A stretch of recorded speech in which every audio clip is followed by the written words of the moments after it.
വിണ്ണിലെ പൊയ്കയിൽ വന്നിറങ്ങിയ പൗർണമി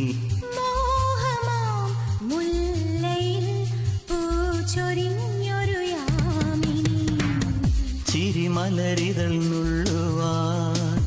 കുളിർ മധുമൊഴി കേൾക്കുവാൻ പനിമതിയുടെ മഞ്ചലിൽ